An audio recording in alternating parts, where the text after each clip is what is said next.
Welcome back to my YouTube channel. Welcome back to my YouTube channel. Can't believe I got a YouTube channel.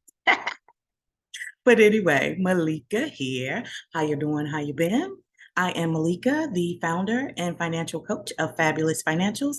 I help Black women relieve financial stress and learn to build wealth so they can live what they love. If you are tired of the hustle and grind culture and you want your money to work harder than you do, then this space is for you. Let's get into it. So today, let me get my notes so I don't lose track, which I tend to do sometimes. Today, we are going to talk about financial planning for 2023. There are four things in particular that I'm doing to plan for 2023, and these will be my focus throughout 2023. So I wanted to share them with you.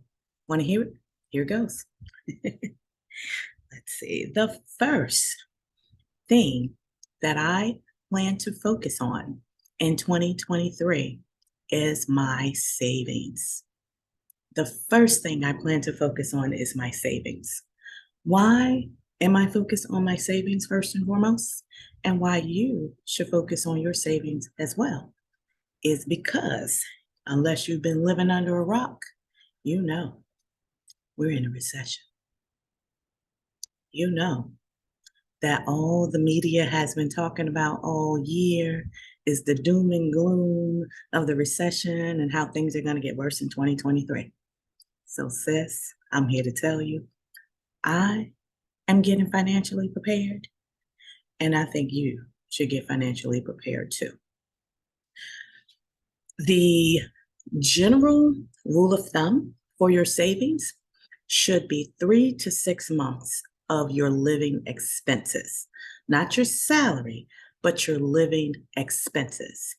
I think 3 months is a good baseline to have. If you are a single parent, if you are the sole breadwinner in your family, if you were to lose your job and your loss of income would have a significant impact on your lifestyle, you should probably focus more on 6 months of living expenses. And that time frame was created based on how long it will take the typical person to overcome a financial hardship, an emergency such as a job loss or something like that.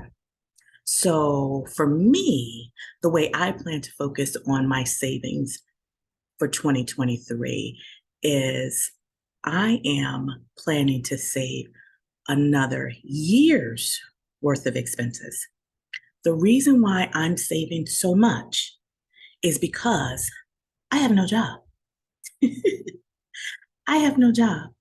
My primary source of income comes from the stock market. So when we are in a recession, the stock market is down, which I'm sure you already know that. So because the stock market is down, I do not want to withdraw from my investments right now. So most of my living expenses are paid for by cash that I have already saved or cash that I create through trading in the stock market. But the cash that I already saved before I left my job, I saved up about a year of living expenses based on living in the United States. I'm currently not in the United States anymore. My cost of living is significantly less. So those savings will last me a lot longer than they would have in the United States. But I want to save another year of living expenses only because we don't know how long the recession will last. And even when we come out of the recession, it's going to take the stock market a little while to rebound and to get back to its previous all-time highs. So I don't want to have to rely on the stock market in order to pay for my living expenses. So for now, I am living primarily based on savings and money that I create, income that I create from trading. So when I trade, I create income and then I add that to my savings. So my goal is to save another 1 year of living expenses so that I don't have to withdraw anything from my investments. The second thing I plan to focus on in 2023 in terms of my financial plan is making sure that my credit card balances remain at zero.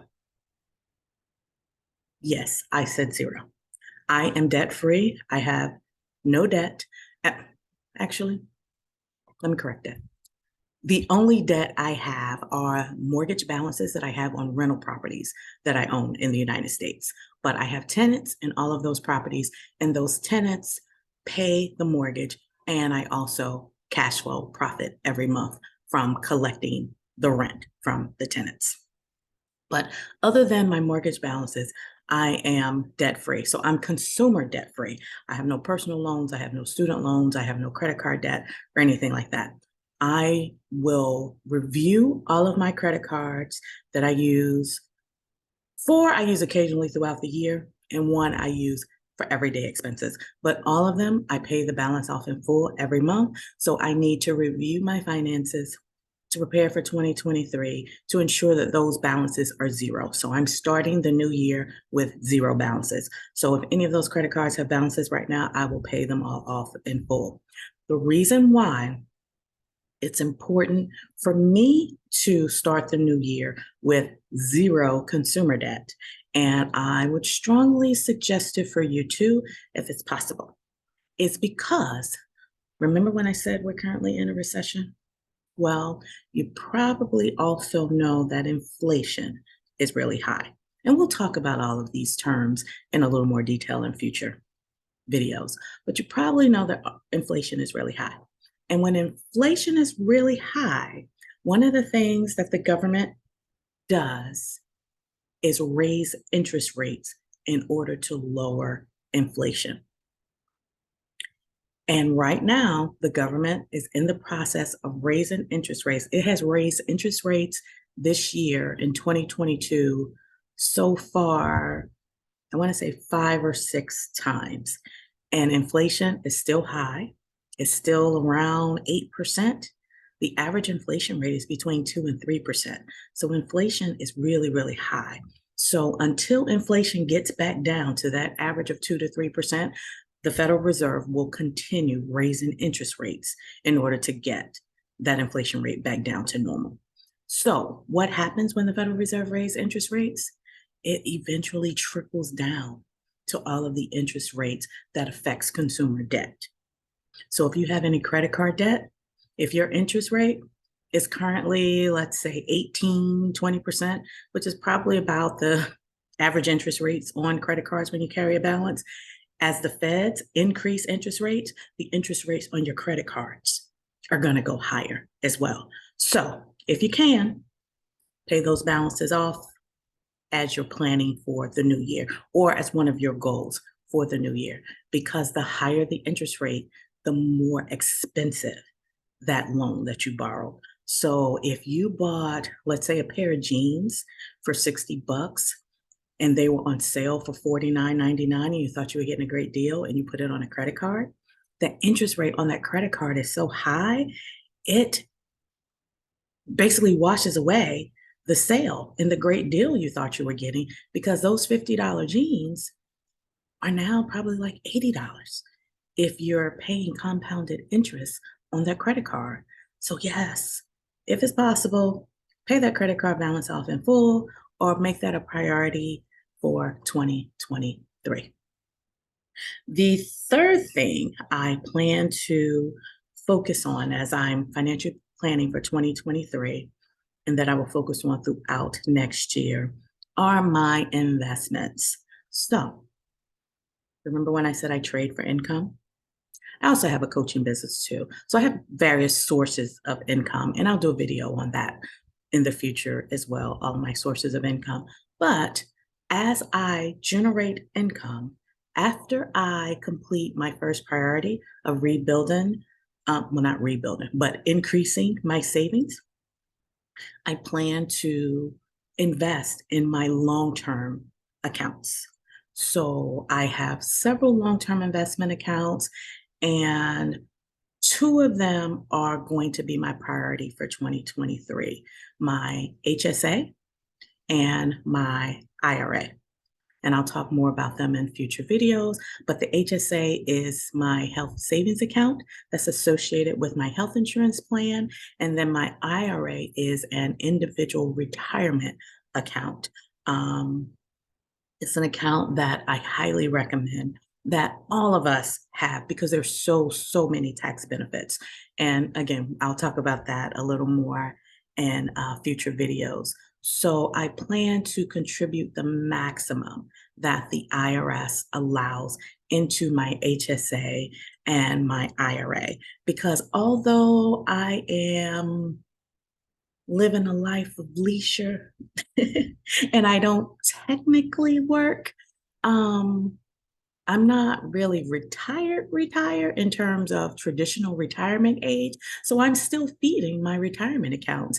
And those are accounts that I can have access to and withdraw from tax-free and penalty-free when I'm 59 and a half. So I still have a couple more years that I plan to contribute to those accounts.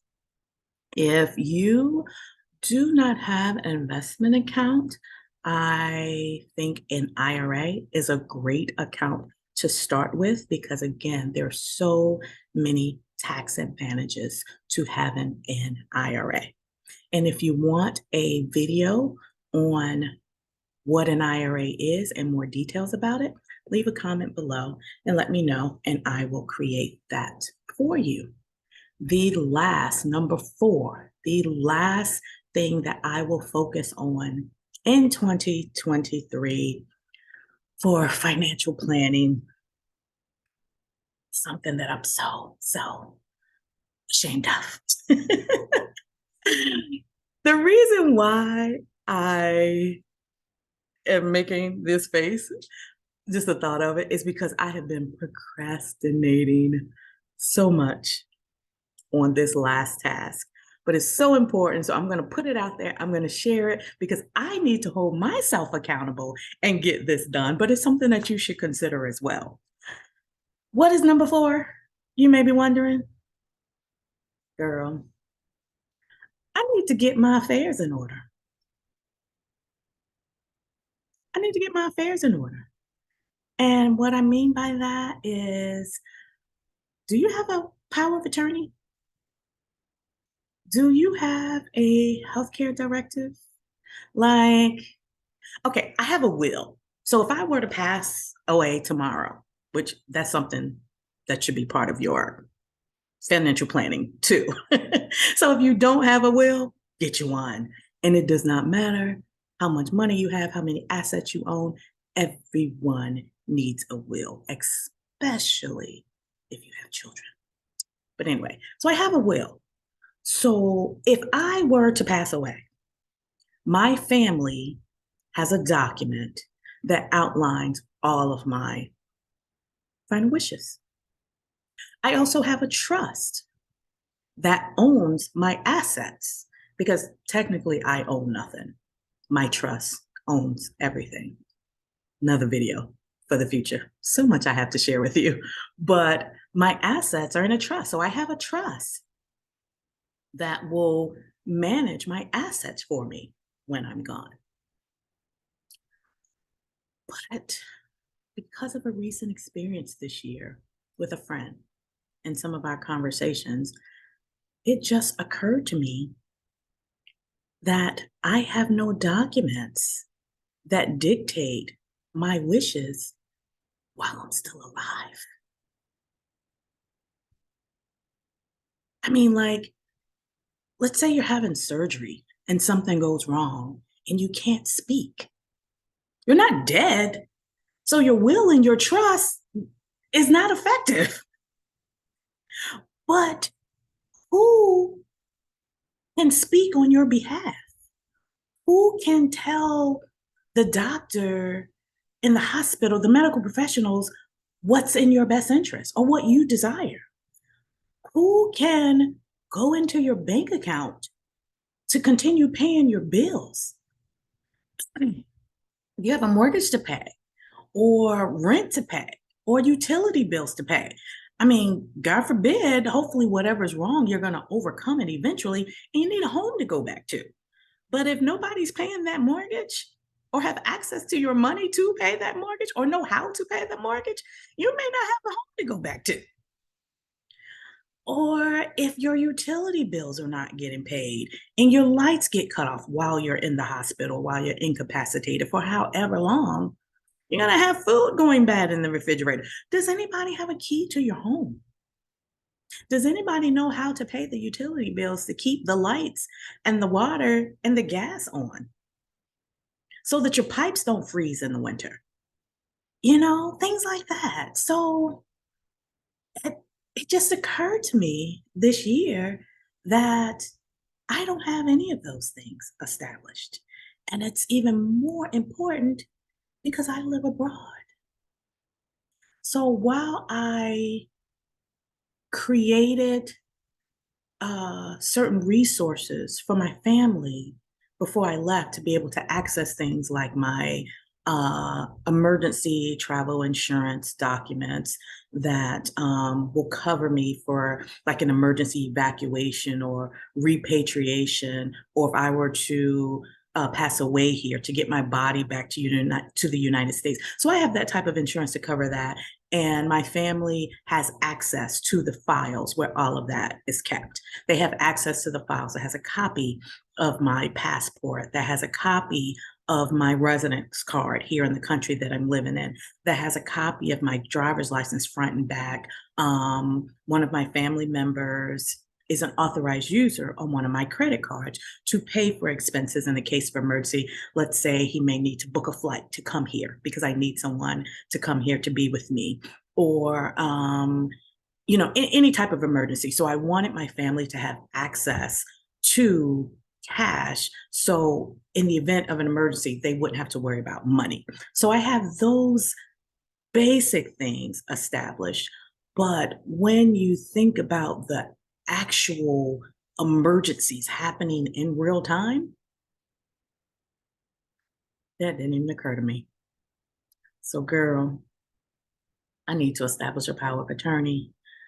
Um, I need to establish a health care directive. I need to do all that. And I'll be honest, I don't know the first place to start. So I'm going to have to contact an expert. So, with that said, I would suggest if you don't have those things in place, if you don't have a will or a trust in place, go ahead and get a will or a trust. And if you don't have a power of attorney or a medical directive, those are things that you need while you're still alive. In the event that you're incapacitated, your loved ones need to have access to things so they can make decisions for you. And if you only think about making those decisions in the midst of an emergency, it's going to make it so much more stressful for your loved ones. And if you're already incapacitated, it may not be legally viable for you to do so at that time because you're not in your right state of mind. Or if you're like already sick or already medicated, you may not be able to establish a power of attorney or healthcare directive at that time because it's not legal. It may not be legal for you to do so. So now is the time to do that. So learn with me, grow with me, and learn from the mistakes that I am currently making. And let's fix them together. Let's financial plan better in 2023. All right. So I hope this was helpful. Just a quick recap, the 4 things I plan to focus on in my financial plan for 2023 is number 1, I plan to focus on my savings. If you don't have a savings account, let's get that emergency fund, 3 to 6 months of your monthly expenses. Number 2, focus on paying off your debt. As interest rates rise, the interest on personal loans and credit cards are rising, and borrowing money will become more expensive. Number 3, investing. I plan to focus on my investment accounts. If you don't have one, an IRA would be a good starter account for you. And the last one is get your affairs in order, not only your affairs for after you're gone, the affairs that will help your family out while you're still here, but you don't have the mental capacity to make medical and financial decisions. So, with that said, again, I hope this was helpful. Malika here. If you enjoyed this video, if it was helpful for you in any way, hit the like button. If you are not subscribed already, hit that subscribe button and turn on that notification bell so you know when I post my next video. Have a great day. Bye-bye for now.